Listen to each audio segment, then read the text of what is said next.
Olá pessoal, dando continuidade, vamos fazer mais um exemplo aqui onde a gente vai testar se uma aplicação entre espaços vetoriais é transformação linear ou não. Dessa vez, pegando um ambiente um pouco mais interessante, a gente está fazendo uma associação do conjunto das matrizes quadradas de tamanho 2 para R3, seguindo essa lei de formação.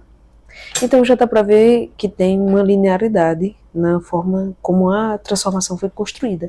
Porque eu só estou fazendo operações lineares, eu não estou multiplicando, nem estou mantendo um número fixo. Então a primeira coordenada é A menos B, a segunda C menos D e a última repete a quarta entrada da matriz. Então isso tem tudo para dar uma transformação linear. Vamos checar? No primeiro momento, a gente quer verificar que preserva a soma. Para isso, a gente precisa pegar dois elementos arbitrários, que no caso aqui seria duas matrizes. Então, eu vou pegar a matriz. Como quando você tem que pegar a matriz, você já tem que pegar uma quantidade de letras maiores, eu vou usar as mesmas, só que fazendo uso dos índices para diferenciar. Então, eu vou usar o índice 1 para me referir às entradas do vetor U e usar o índice 2 para me referir às entradas da segunda matriz. Então, eu pego o vetor U mais V, que como não foi dada nenhuma informação a mais, nenhuma descrição a mais, é a usual, a estrutura usual, que é aquela que soma coordenada a coordenada. Pronto. E para que eu preciso sempre somar isso? Porque a forma como a aplicação foi definida me diz como é a imagem de uma matriz. Então eu preciso saber quem é a matriz U mais V. Daí eu tenho condições de calcular agora quanto é a imagem da soma, sabendo que ela é exatamente essa matriz.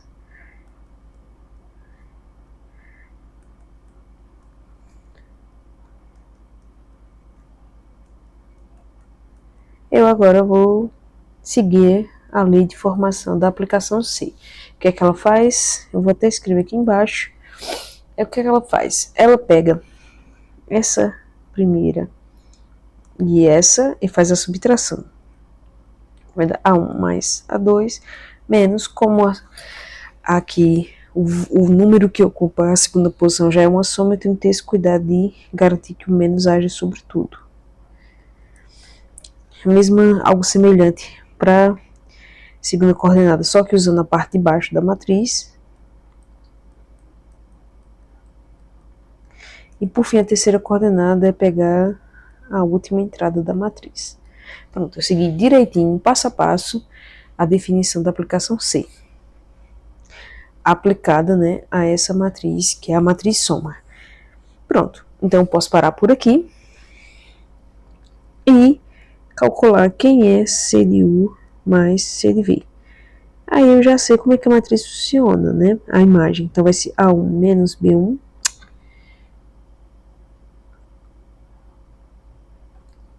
São elementos de R3, né? A1 menos B1.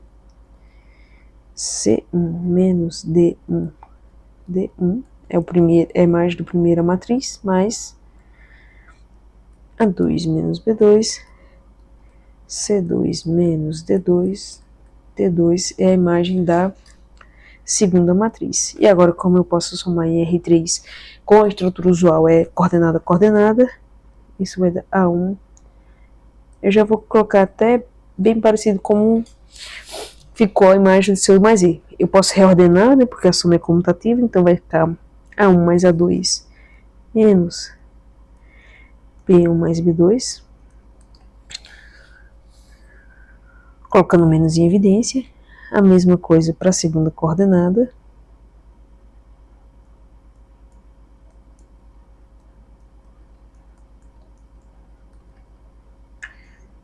D1 mais D2. E eu vejo que são exatamente os mesmos vetores. Então, essa aplicação, como eu já suspeitava, ela preserva a soma. A imagem da soma é a soma das imagens. Agora, o segundo passo é verificar que ela também preserva a multiplicação por escalar, né? Ou seja, se eu pegar um número real qualquer, a gente tem que quem vai ser a imagem de alfa U. Ora, mas quem é a matriz alfa U? É aquela onde todas as entradas são multiplicadas por alfa. E agora que eu tenho a matriz, eu sei como a função C está definida.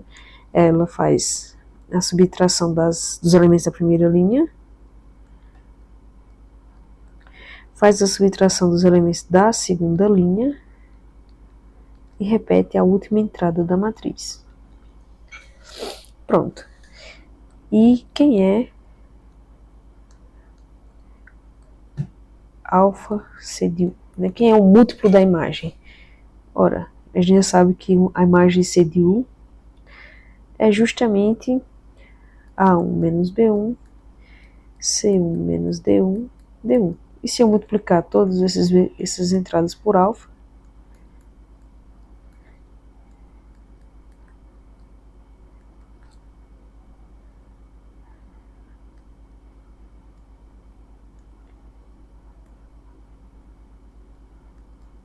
vou obter os mesmos vetores, ou seja,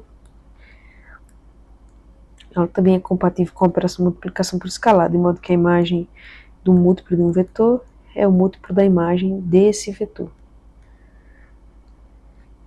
Isso quer dizer que a nossa aplicação C é uma transformação linear. Então tá vendo que mesmo eu tendo mudado o ambiente, né, agora estando sobre o ambiente das matrizes, saindo das sequências de números reais, o passo a passo, o padrão de verificar que a transformação linear não muda, é o mesmo. Então, já que é a transformação linear, vamos achar o núcleo dessa aplicação. Então, quem é o núcleo dessa aplicação C? Por definição, vão ser todos os elementos do domínio, tais que a imagem dá zero. Então, vamos explicar melhor o que significa isso. Eu represento simplesmente por zero o vetor nulo do espaço, mas cada espaço, dependendo justamente dos seus elementos, vai ter a configuração do zero específico. No caso, como a gente está nas matrizes, o zero é a matriz onde todas as entradas é o zero real. Então, isso quer dizer que U igual a B, C, D pertence ao núcleo dessa transformação C, se e só se a imagem vai dar o vetor nulo. Mas a imagem dessa matriz é justamente a terna A menos B, C menos D, D. Isso tem que ser igual a 0, 0, 0. Aí isso vai dar três igualdades.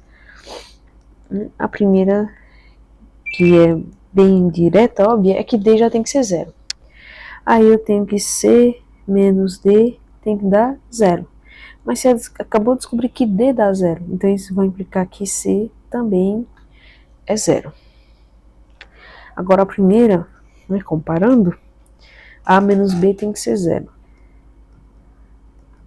E aí a gente encontra que elas têm que ser iguais. Então a gente encontrou essas características para os valores A, B, C e D. C e D, 0. E A e B, mesmo. Então, aquele elemento U, qualquer que a gente pegou, na verdade escreve como a primeira linha tem que ser igual. E a segunda linha tem que ser também igual, mas igual a 0. Com esse A qualquer. Então, agora que a gente tem a cara dos vetores do núcleo, dá para a gente saber quem foi as matrizes fixas usadas para gerar esse espaço. Então, note que só precisamos de um número arbitrário, que é o A. Então, a gente vai precisar de uma única matriz, porque os elementos da forma AA00 são todos múltiplos da matriz e coordenada 1, 1, 0, 0. Isso quer dizer que o conjunto formado apenas por essa matriz gera um núcleo. E é uma base, né? Porque só tem um elemento, é uma base para o núcleo de C. Ou seja,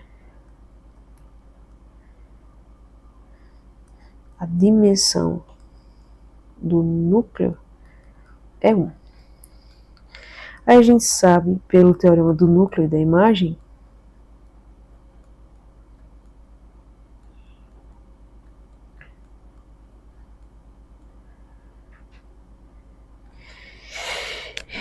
que a dimensão do domínio, que nesse exemplo específico é as matrizes quadradas de ordem 2, tem que ser a soma da dimensão do núcleo da transformação mais a dimensão da imagem dessa mesma transformação.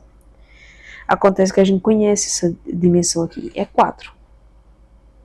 Porque eu preciso de 4 vetores na base.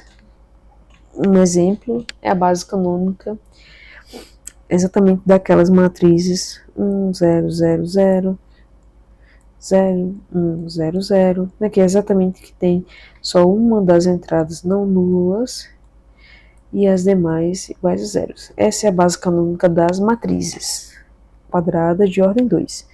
Então tem 4 elementos, geram em som LI, formam uma base e a dimensão é 4. Aí eu acabei de descobrir que a dimensão é núcleo, é do núcleo 1. Então isso já me diz qual vai ser a dimensão da imagem. A dimensão da imagem é 3. Olha, mas essa aplicação, a gente está indo de R2 das matrizes quadradas para R3. Eu acabei de ver que a dimensão da imagem vai ser 3. Isso quer dizer o quê? Que tem que ser sobrejetora. Portanto, a imagem de C tem que coincidir com todo R3. E, portanto, uma base pode ser qualquer, pode ser inclusive a base canônica, né? E gama igual a E1, E2, E3 é uma base. Então, isso aqui eu já usei, por exemplo, a dimensão, o teorema do núcleo da imagem para deduzir quem deve ser a imagem dessa aplicação.